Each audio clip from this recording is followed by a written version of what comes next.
네, 안녕하십니까. 10월 18일 토요일 주말방송이 5%입니다. 자, 제가 주말에는 집안에 중요한 일이 좀 있다 보니까 방송을 조금 미리 찍어 놓은 거라서 하루 이틀간에 살짝 그게 있을 수는 있어요.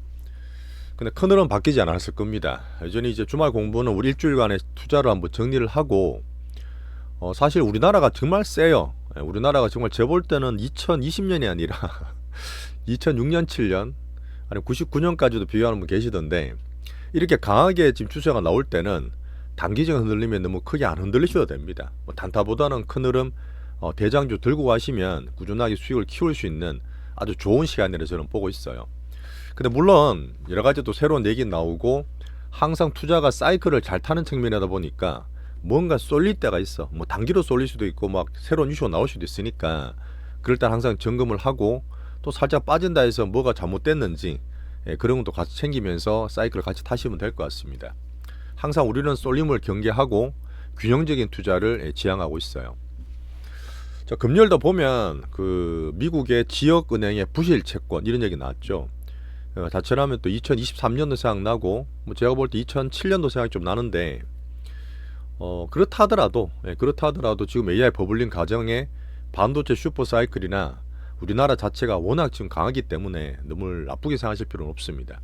오늘 그린 이슈를 간단하게 한번 짚어보면서 우리 균형 투자를 한번 이어나가 볼게요. 자, 25년의 실전 투자. 이거는 제가 그 지점 PB 생활을 10몇 년 했고 마지막 본사 생활을 한 3년 하다 나왔는데 지점 PB 할 때도 거의 이제 스탁리더란 지식을 갖고 있었어요. 제가 워낙 주식을 좋아했기 때문에 열정이 되게 넘쳤던 그런 시기죠. 생각이 다 난단 말이야. 물론 약간 대하는 거는 지금보다 훨씬 좀 미흡했겠지만 2000년도 들어왔을 때 말씀 여러 번 드렸고 2006년 7년도도 난리도 아니었거든요. 그때 진짜 줄 서서 펀드 가입할 때인데 지금은 계속 여러 번 얘기 드리지만 짧고 굵고 되게 빨라요. 사람들이 공부를 되게 많이 하시고 되게 스마트해졌습니다. 그러다 보니까 그때보다 분명히 사이클이 짧아질 거라 보기 때문에 제가 내년에 아마 상반기에 좀 조심하는 그런 면들이 여러 가지 이슈들이 좀 있죠.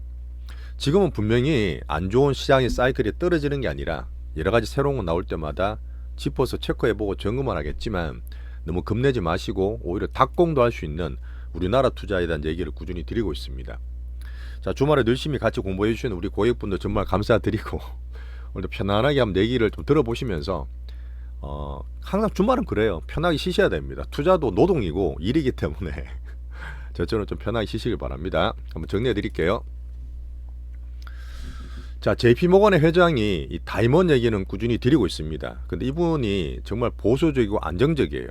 사실 JP모건이라는 그 은행은 은행이라기보다는 사실 어떻게 보면 미국 월가의 탄생과 같이 한 그런 아주 대형 은행입니다. 위대한 은행이죠. 연준도 그렇지만 그 준연준에 필적하는 아주 대형 IB죠. 근데 거기에서 진짜 거기에서 이 다이먼이라는 회장 이분이 되게 보수적이고 안정적인 스탠스를 취하는 거는 당연할 수도 있습니다. 그렇게 큰 거를 하는데 물론 이제 블랙락보다 규모는 적죠. 적자산은 적지만 JP모건의 역사적인 그런 데는 알고 계신 분이 되게 많을 거예요. 근데 이분이 바퀴벌레 이론. 자, 바퀴벌레 저도 정말 싫어하는데 저는 벌레는 그 곤충 되게 좋아하거든요. 근데 바퀴벌레는 진짜 무서워. 이상하게 안 되더라고 얘는. 그 바퀴벌레 들고 나오면서 그 안 좋게 걸레 좀 얘기를 하고 있습니다. 이분이 항상 뭔가 좀 되게 안 좋게 얘기할 때는 뭔가 터졌을 때 극단적으로 공포를 심어주면 단기 꼭지돼서 반대로 가는 경우 되게 많았어요. 2023년에 그 금리 텐트럼 나왔을 때도 그랬었고요. 그때 9월 10월이었나 뭐 그 여러 번 있습니다. 저도 소개시켜 드렸는데 안정적인 스트레스 때문에 뭐 그렇게 된다는 건 충분히 이해하겠지만 너무 그렇게 맹신하거나 단기적으로 보실 필요는 없어요. 근데 지금 일단은 생겨는 봐야 되겠죠. 이게 뭐냐면 금요일 날 아침에 나온 겁니다. 이제 어제 나온 건데 그 자동차 담보대출 기업인 트라이컬러가 파산했어요. 이번에 JP모건의 3분기 때 실적을 발표하면서 나왔던 얘기인데 이게 바퀴벌레 한 마리 같은데 얘가 한 마리 보면 아시겠지만 엄청나게 많은 바퀴벌레가 숨을 수도 있다. 되게 무서운 얘기일 수도 있죠.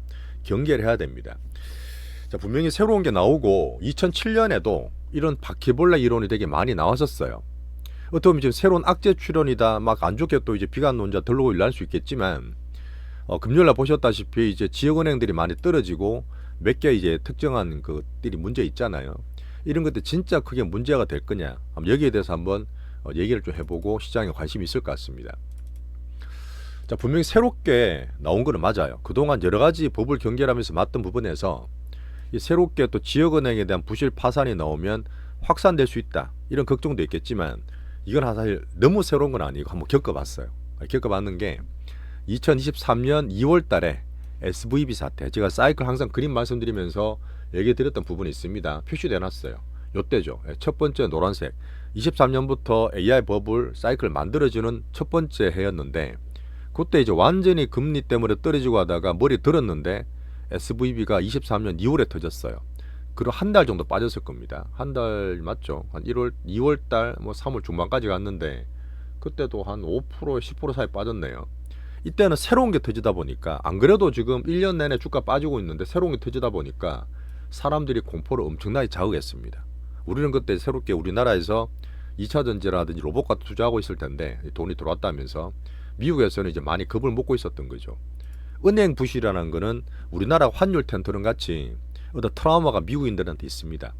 2007년 8년에 서프라임이 은행 때문에 난리가 났잖아요. 물론 부동산 문제였지만 그때는 그때는 그게 미국 금리가 너무 올라 있었어요.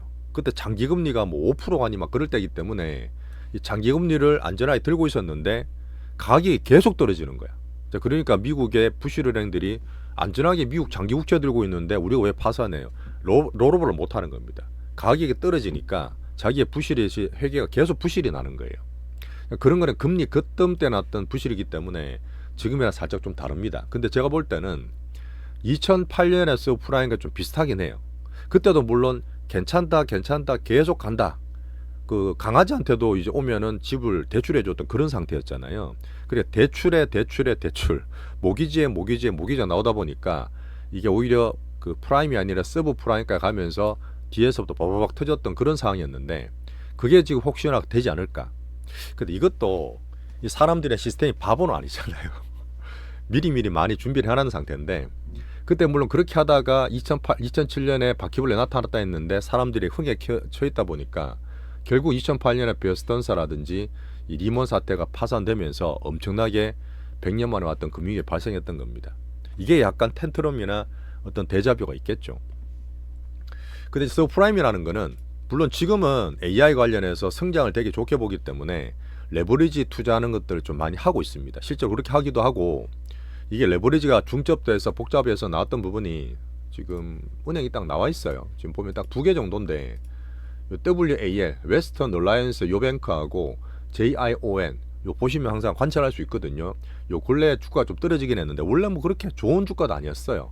지방은행 주가들이고, 실제로 그때는 몰랐지만 이때 은행 파산한다고 되게 놀랐을 거 아니에요. 사람들이 막 휴대폰으로 막 팔면서 돈 인출하면서 문제가 많았는데 그때도 연준이 나와서 돈을 좀 풀었습니다. 잠깐 보여드릴까요? 제가 이번에 이 QT를 빠진다고 할 때가 되게 중요한 게, 이 QT를 이제 줄이다가 QT를 하다가 QT를 종식한다. 돈을 이제 그 쪼이다가 이제는 쪼이는 걸 줄인다 하면서 되게 유동성이 좋게 말씀드렸는데, 요때 있죠, 요때. 줄이다가 살짝 느린 적이 있어요. 이게 SV 사태입니다. 그때 그 정도로 연준도 놀랐던 거야. 은행이 문제야? 뭐 지방은행, 지역은행 작은 거였지만, 그러니까 이때 한번 또 QT를 확 올리면서 이 사태를 막았던 겁니다. 막았죠. 어쨌든 막고 다시 올라가는 건데, 저는 이게 반복되지 않을까 뭐 그렇게 보고 있습니다. 자, 그래서 이게 지금 어떻게 보면은 그 레포 금리가 많이 높아요. 많이 높아서 단기로 달러에 대한 수요가 많다고 보는 분도 있어서 그런 면 때문에 연준 파월이 QT를 축소하는 거 아니냐. 거기 플러스 방금 보듯이 지방은행의 부실을 아마 파월은 알았겠죠. 알고 있을 겁니다. 물론 고용이나 딴 것들을 받치기 위한 것도 있지만 이런 그림에서도 아마 QT는 축소하면서 방어를 하고 있다. 저는 이렇게 보고 있습니다. 자, 그 다음에 어쨌든 지금 보시면 금요일도 그랬지만 이 초고퍼 성장 일변도 온갖 테마들이 많아요. 물론 양자가 돼봐서 5년 10년에서 나올 수도 있겠지만 너무 이게 지금 해야 될 거 말고 그 다음 거에서 이 성장 일변도의 테마주는 계속 조심을 하셔야 돼요. 이런 투자는 제가 근래도 말씀드렸지만 2024년 작년에 말 쏠쏠님들 때랑 비슷하기 때문에 뭐 우리는 절대 그렇게 하지 않으시겠죠. 이렇게 서학김 이분들 단타 치는 거는 조심하시는 게 좋다. 자, 그래서 제가 볼 때 지금 미국에서도 금융 관련, 은행 관련은 2008년에 그런 일이 생기고 난 다음에 도트 프랭크푸르트에서 엄청나게 규제를 심하게 때려놨지 않습니까? 되게 단단해요. 은행이 지금 할 수 있는 게 없어요. 그러니까 지금 방금 말했던 지방은행 말고 다른 은행들 있죠. 우리 많이 보는 JP 모간이라든지 뭐 골드만삭스, 모건 스탠리, 브렉락 같은 거 보시면 살짝 눌렸다 하더라도 그게 나쁜 건 없어요. 예, 나쁜 건 없고 지금 예대금리 마진차라든지 그 나온 분이 괜찮기 때문에 이거랑 같이 보면서 저는 항상 챙기는 게 뭐냐면 23년에 그 교훈이지만 투기 등급 회사채가 있어요. 회사채 금리랑 지역은행 그 ETF가 다 적어놨거든요. HYG나 KRD 방금 했던 요 캐피탈, FSK 같은 거 보고 있으면서 추세를 다 챙기고 있습니다. 지금은 이런 것들이 새로 나왔기 때문에 분명히 관찰해야 되고 면밀히 봐야 되겠지만 너무 또 이제 우리 다이먼처럼 극단적인 비관론은 좀 경계하자 이렇게 말씀을 좀 드리면서 한번 정리할게요. 계속 관찰할게요. 여기서 볼 수 있는 거는 뭐냐면 제가 근래 들어서 얘기 드리고 있고 우리나라 코스피 코스닥도 조금 분산돼서 말씀드리고 있지만 이 투자 방향이 분명히 미국도 정통적인 사이클이 아니라 AI 때문에 나오는 버블링에 만들어지고 있는 과정이라 했잖아요. 대중도 유입되고 물론 미국은 미리 들어가 있지만 그 AI 버블링도 이제 초입 중입에서 넘어가는 단계에서 밸류가 제일 비싸요. 역사적으로 많이 비싸기 때문에 극단적으로 차별화돼서 가는 것은 당연하고 거기에 대해서 뭔가 또 새롭게 나오면 불안하다 이렇게 계속 흔들릴 수 있는 시장은 가장 기본이 미국입니다. 우리 투자의 글로벌 투자의 미국이 가장 기준이겠지만 흔들며 가는 거는 그냥 패시브야. 이거 단타 치면 되겠어 안 되겠어요? 단타 최소한 자제하시고 빅테크 기준으로 이제는 확장이 되면서 반도체 수요 사이클, 슈퍼 사이클을 볼 때 우리나라든 비미국이든 이쪽이 훨씬 낫다는 꾸준히 드리고 있죠. 그 다음에 경기 방어주로 본다는 미국 헬스케어도 바닥에서 올라오는 것 보고 계실 겁니다. 그런 면에서 우리 반도체 헬스케어 기준으로 미국으로 이제 계속 지표를 챙기고 있습니다. 자, 그 다음에 미국이 그러면 달러 약세인 것도 그렇지만 어쨌든 지금 안전자산 금이 4,300불 막 넘어가고 있어요. 그런 상태에서 안전자산 가는 거는 같이 챙기고 있고 비트코인은 따로 보고 빠른 자산이지만 여전히 슈팅을 기다리고 있는 자산에서 가장 중요한 건 우리 포트 갖고 있는 우리나라 불국장이죠. 우리나라 불국장은 명백히 이 대만이나 중국도 이모지 잘 가고 있지만 가장 강하고 제일 싸다고 저는 자신감을 가지고 있습니다. 흔들더라도 너무 이렇게 나쁘게 보지 마세요. 우리나라 충분히 더 갈 수 있습니다. 제가 볼 때는. 자, 대상성 우리나라 한국 증시는 큰 판이 변했어요. 앞에도 말씀드렸지만 이거는 아마 2006년, 7년, 1998년, 99년 이런 식으로 비교하는 게 맞을 것 같아요. 어쩌다 법적으로 바뀌면서 이런 정책이 너무너무 강합니다. 우리 부동산도 계속 내리면서 연착륙을 바라죠. 저도 이제 부동산 빠지는 걸 바라진 않지만 워낙 우리나라 자산이 큰 거기 때문에 특히 미국이나 수도권 쪽에 많이 쏠려 있잖아요. 지방은 많이 빠져 있고 그런 균형도 필요하고 이쪽에서 지금 정부 정책이 살짝 누르면서 어쨌든 가는 걸 줄이고 투기나 쏠림을 줄이고 우리나라 정시를 정상적으로 PBR 기준으로 말씀드리지만 이제 1.3배 이제 3,900과 1.3배잖아요. 이런 흐름에서 더 성장이 되고 좋은 쪽, 특히 우리 볼 때는 국장 무조건 이 빅머니 수급주다 보니까 이 수급 좋은 종목으로 우리도 빅스윙이나 흐름들을 잘 만들어가고 있습니다. 이 판이 가장 큰 판이에요. 우리나라 너무 겁내지 마세요. 정말 대상승입니다. 자, 그런 상태에서 제가 이제 꾸준히 근래 볼 때는 코스피로 너무 삼전 하이닉스나 이쪽 쏠려 있다. 코스닥이 지금 분명히 예탁금도 늘어나는 추세인데 약간 더 포머를 느낄 수 있지만 그렇게 하지 마시자. 이런 얘기를 드리고 있습니다. 분명히 순환매 될 거예요. 예전도 그랬어요. 2017년이든 15년이든 2000년대 초반이든 2007년, 8년, 9년 넘어가든 그때도 살짝 코스피 먼저 간 적은 있어. 왜? 코스피가 더 안정적이고 밸류가 좋잖아요. 결국은 뒤에 코스닥은 항상 따라왔습니다. 자, 그렇게 하고 3전만 갔던 이 슈퍼사이클 요번에 다르다는 얘기 드렸기 때문에 이 코스닥도 오히려 포모 느끼시는 게 아니라 바닥을 만드는 쪽으로 그렇게 보시는 게 우리 균형적인 사이클에 좋다고 말씀드릴게요. 절대 쏠리지 마세요. 우리 자 포트 갖고 있기도 쏠리지 않지만 포모도 금지하시고 우리 분산 투자를 계속 하시면 좋겠습니다. 자, 갖고 있는 우리 포트가 여전히 저는 제일 균형적이라 봅니다. 3전 계속 키우시면 돼요. 뭐 한익도 보고 있지만 3전이 지금 10만 원 안착 전에 출렁거릴 수 있어요. 분명히. 저 금요일 시장을 못 보긴 했는데 어떻게 될지 모르겠지만 계속 가는 게 아니라 막 급하게 추매하는 게 아니라 3전 기준으로 안착되는 과정을 보시고 오히려 코스닥은 출렁거리고 개인들이 빠진다 하더라도 오히려 바이오라든지 실적, 조초, 한류도 우리 화장품과 엔터들 로봇은 이제 거의 다 팔았습니다. 이제 마지막 남은 현대무백스는 정리하면 되는데 어제 정리 안 했겠나 싶은데 모르겠어요. 지금 제가 미래 와 있기 때문에 로봇 익절도 하면서 우리 조선 개별주 살짝 이렇게 7점 포트 하고 있는 거 있으니까 이 포트는 꾸준하게 우리는 계속 키우면서 올해 수익의 기반이 될 거라 보고 있습니다. 물론 제가 딴 것도 다 보고 있어요. 딴 거 다 보면서도 괜찮은 것들은 새로운 종목도 발굴하겠습니다. 자, 정리를 할게요. 오늘은 제가 좀 빨리 정리될 것 같은데 어쨌든 미국의 버블링 가운데 새로운 이슈가 나올 수 있고 밸류도 비싸기 때문에 항상 안 좋은 그런 공격들이 나올 수 있습니다. 하지만 미국 기준으로 싸가지 기준은 뭐죠? 확률적 어떤 구분적으로 봐서 유동성이 나쁘지 않아요. 유동성이 오히려 커지고 있는 상태에서 AI 버블링에 레벨업 되면서 선별돼 가고 있는 것도 보입니다. 자, 그래도 저는 경기 지수를 타고 균형 파워를 믿고 있어요. 어쨌든 꾸준히 잘해오셨던 수년만큼 이 마지막 내년 5년까지도 이 균형 파워를 보면서 경기 지수를 잡겠습니다. 자, 타코 트럼프는 계속 되고 있죠. 어쨌든 미국이 지금 필요한 게 많아요. 정치적으로, 경제적으로. 자, 제가 우리나라 볼 때 90년대와 비슷했던 삼저 시대를 얘기 드렸습니다. 어떤 이머징의 공이 적용되는 부분인데 달러는 분명히 악세가 맞아요. 단기적으로 지금 96에서 98, 99 된다 해서 우리나라 개별적으로 그런 문제 있다 해서 달러 약세 추세가 바뀌진 않았습니다. 암만 이렇게 나오더라도 여전히 98에서 움직이고 있는 흐름이 있고, 자, 금리는 어쨌든 하락을 하죠. 올해 2회이나 한다고 거의 보고 있습니다. 자, 지금 지방은행까지 나오면 거의 해야 될 것 같아요. 해야 되고, 문제는 올해 이렇게 금리 인하게 넘어가고 내년에 추가로 3회를 더 한다. 3% 초반까지 간다. 이렇게 보고 있는데 그렇게 되면 진짜 미국이 안 좋은 거 아니야라는 그런 부실이 터질 수도 있어요. 금리가 계속 빠지는 게 좋은 건 아닙니다. 속도를 봐야 되겠지만, 그래서 원래 시장은 이제 내년 상반기 때 이 버블링을 만들어가는 과정에서 상반기 때 어떤 피날레가 나오지 않거나 하는 연간 전망을 가지고 있습니다. 그런 흐름 보면서 일단 올해는 여전히 즐기면서 금리 인하를 보고 있죠. 자, 그다음 우리나라는 정말 중요한 유가입니다. 우리나라 유가가 온갖 경제든 기업을 발목을 잡을 수 있는 유가인데 이거는 정말 잘해서 트럼프를 제가 물론 별로 좋아하지는 않습니다. 변동을 워낙 많이 갖고 있는 우리 트럼프 대통령이다 보니까. 하지만 중동이든 뭐든 다니시면서 그 유가를 안정시키는 노래는 분명히 맞고, 올해는 노벨 평화상 못 받으셨겠지만 내년에는 저는 받기를 좀 기원을 하면서 여전히 중동의 어떤 안정, 지금 또 러시아 푸틴과 또 만난다 하죠. 이거까지 하면 이제 오펙 플러스까지 다 보기 때문에 중동 러시아까지 하면 제일 큰 데거든요. 유가가 좀 안정이 되지 않을까.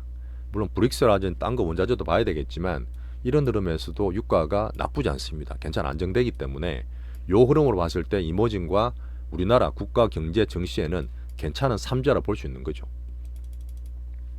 자, 우리 이슈는 있습니다. 우리 이슈는 지금 10월 말에 에이펙 회담 계속 밀당하고 미중 또 트러블 왔다 갔다 하고, 지금 미국 보실 때 항상 얘기 드렸던 이 왔다 갔다 하는 거, 왔다 갔다 하는 이거를 이 등락 속에 있는 상태인데 아직 그러고 있죠. 미국은. 우리나라도 지금 미국 협상이 있고, 그 다음에 일본도 있고 또 중국도 있지만 중국 하게 되면 또 한류 약간 영향 받을 수 있잖아요. 그런 면에서 에이펙 회담 되게 중요할 것 같고요. 기업인도 많이 회동하는.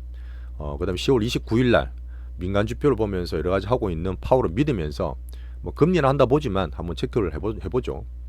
자, 삼성전자 실적도 본 실적이 이제 10월 29일인가요? 그때 나와 있습니다. 그 내용을 제대로 볼 수 있겠죠. 저는 긍정적으로 보고 있어요. 자, 근데 셧다운이 지금 10월 달 들어서 거의 2주째 이상으로 지속되고 있습니다. 트럼프가 만든 35일의 기록, 1918년의 기록이죠. 깬다는 사람도 있지만 이게 너무 길어지면 약간 영향을 미칠 수도 있어요. 아직까지 괜찮은데 일단 셧다운 과정이 있기 때문에 경계를 하고 있고요. 일단 실적 시즌은 꾸준히 보면서 좋은 걸로 잘 따라가시면 되고, AI 버블링 과정에서 반도체는 계속 정비를 하리라 봅니다. 자, 우리나라는 미중 관계, 그 다음에 한미 협상, 3,500억 달러든 또 수합도 안 해준다 그러는데 달러 수합에 대한 얘기든, 또 환율 기회는 올라갔을 때 1,400, 20원, 30원 오히려 더 싸다 보기 때문에 기회를 잡으시면서 우리나라 국장에서 포트를 잘 꾸리시면 좋겠어요. 자, 오늘 한번 새로운 이슈도 드렸고 주말이다 보니까 좀 편하게 말씀드리긴 했는데, 항상 쏠림은 새로운 이슈나 이런 거 나올 때는 다 챙겨보겠지만 쏠림을 경계하세요. 우리 포트처럼 몰빵 치지 않고 최소한 3개 이상 나눠두시고 이 사이클을 잘 타는 그런 과정을 같이 겪으시면 좋겠습니다. 항상 시장이 우선이기 때문에 시황 보시고요. 우리나라는 정말 큰 판이 바뀌었기 때문에 진짜 큰 판이 바뀌었어요. 대상승으로 자신감 계속 유지하시면서 우리 갖고 있는 양시장 같이 보는 균형 포트를 만들어 가겠습니다. 자, 오늘 20분밖에 안 걸렸네요. 자, 편안하게 주말 되시고 혹시나 새로운 이슈 나오면 또 새로운 소식을 또 전하도록 하겠습니다. 이걸 마치겠습니다. 감사합니다.